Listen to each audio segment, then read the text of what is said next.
G'day, Bomber fans. We've got a new draft target, apparently. All year there have been talks of Essendon trading up the draft order, but we didn't expect Cooper Duff-Tytler to be the player at the focus of a potential trade, and that is what the Herald Sun might be reporting. So yeah, let's chat about it. So according to a Herald Sun report written by Dan Batten and Chris Kavanagh, I don't know which of them spearheaded this story, and I don't know how credible these guys are, but clubs believe, according to this report, that Essendon are obsessed with Cooper Duff-Tytler. So this is not Essendon coming out and saying it. It is clubs suspecting that the Bombers are really interested in him and also potentially eyeing him off for a potential trade up the draft order. I'll talk about what that trade could look like in a bit, but this is really interesting to me, and it's probably the first time I've seen us linked to Cooper Duff-Tytler maybe all year. I might be wrong, but CDT has been a pick one contender pretty much all season. There was a time where we had him above Dersma. In fact, early in the year, he would have been at a top spot in my head, and he's barely dropped since. Clubs haven't zigged and zagged with CDT. It's either been, up near the very top or a few selections below. He's always been up near the pointy end. And even though Essendon have great picks 5 and 6, we still haven't really been properly linked to him because we all just assume that he is going to be taken before we are on the board, most likely by West Coast with pick 2. I actually haven't talked about him that much on the channel for that reason. In my head, I never really thought he'd be the player we trade up the order to get. I've always assumed if we are to succeed in our attempts to get pick 1 or 2 or 3 from Richmond, it would be for Willem Dersma or Sullivan Roby. But yes, some clubs, according to this report, seem to think that we have an obsession with Cooper Duff-Tytler. I've seen some confusion about this online, which I think is understandable. In my opinion, if we're trading up the order, it should be for Sullivan Roby or pick 1, Willem Dersma. But that's, from picks 5 and 6. If we trade one of those away to go higher, it should be for one of those players.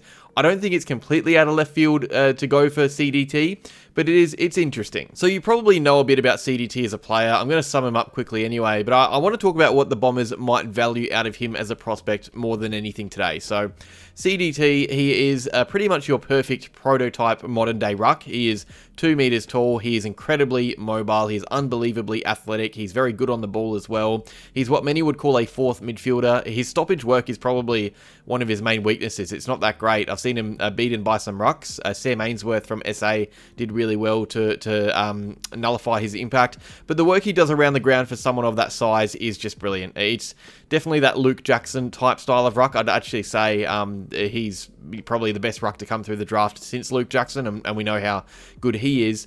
You really wouldn't be surprised seeing him have more disposals than hitouts in a game of footy. He averaged 20 touches this year for the Calder Cannons a game, 15 for Vic Metro, playing a bit more forward time for Vic Metro.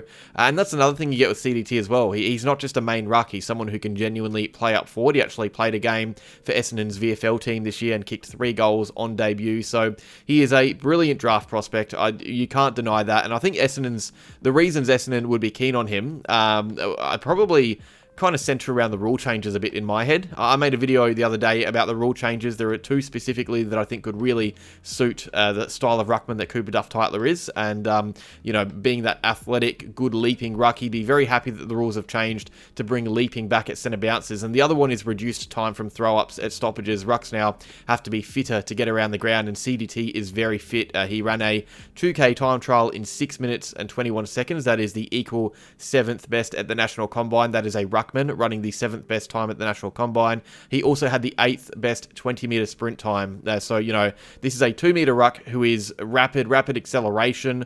He's going to create chaos in open play, and that is the way the sport is trending, I think. There's going to be less stoppages next year, and the game will be in the hands of players. The ball will be in the hands of players more so. So CDT running around at 2 meters tall, being that fourth midfielder, I think that's why the club might like the idea of him. I think he's a fantastic fit for the Bombers, but I'd rather us trade up to get someone else. You can't deny CDT on our list would be a good thing for the future with the way the game is trending.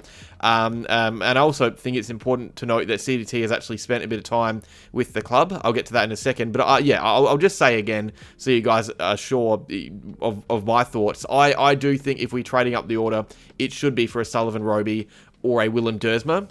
But another reason why the club might like CDT more than those guys is the connections he's already built within the Bombers. So He was actually almost eligible for our Next Generation Academy because of his Sri Lankan background, but he's not. He's trained at the club a lot early in the season through the AFL Academy. He's played VFL footy for the Bombers, so he's played alongside Essendon players on a professional basis, with Essendon coaches watching.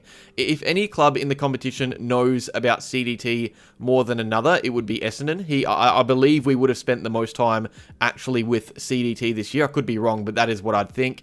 He is also from the Calder Cannons, our sister club with our NGA players that run through there. So Kako, obviously, last year, Jaden Ewan as well. This year, Adam Swade and Hussein Alachkar. So if CDT was to join, and those guys would be picked up in the draft, there would be relationships already formed on the squad, which is less important, but something to note. It'd be cool to have a group of young players really connected. And the guys that we got now were really good mates before joining. You look at Caddy and Kako, the chemistry they have.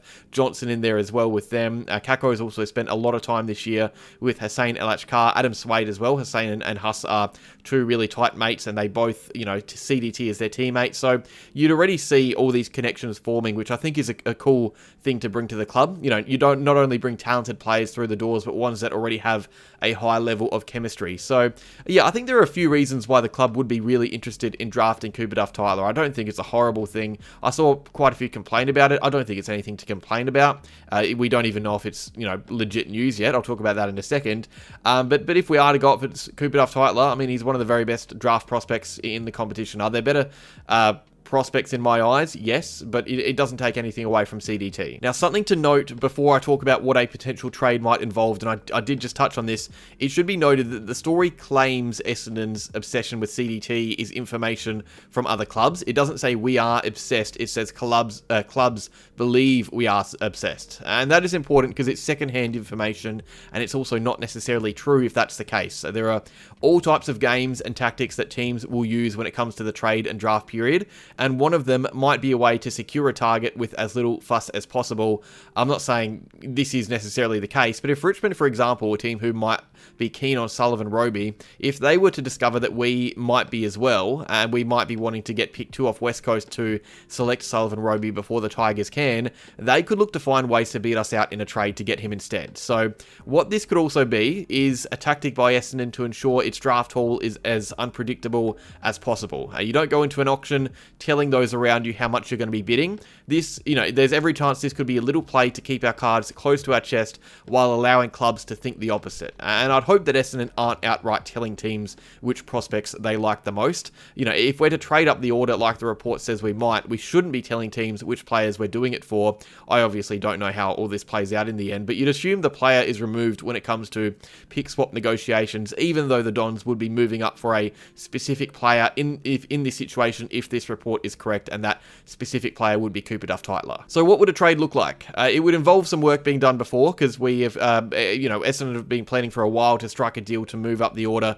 from our picks in the 20s. We've currently got picks 5, 6, 21, 27, and 30 in our draft hand. There's a growing belief that we will move 2 of those on to get something in the teens, and the clubs most likely to listen to a trade would be Gold Coast, who hold pick 15, and even Brisbane. But Gold Coast are the ones in this situation. We could be sending picks 21 and 27 to the Gold Coast Suns in exchange for pick 15. That would be the main crux of this deal. Maybe something later thrown our way as well. But what this would do is ensure Gold Coast, it gives Gold Coast more capital to match a bid on their academy prospect. Picks 21 and 27 in value are better than picks 15 in terms of just points. But Essendon want to move higher up, and 15 is higher than those 2 picks. So yeah, even outside of the CDT deal, this would be as close to a win-win as you can get. Maybe it would be good to get something back late to try and build up more points for matching bids on Swade and LHCar if we want to, but 21 and 27 to Gold Coast for pick 15 makes a lot of sense and could also play into the next trade a bit. So Essendon, even though we are apparently obsessed with Cooper Duff-Tytler,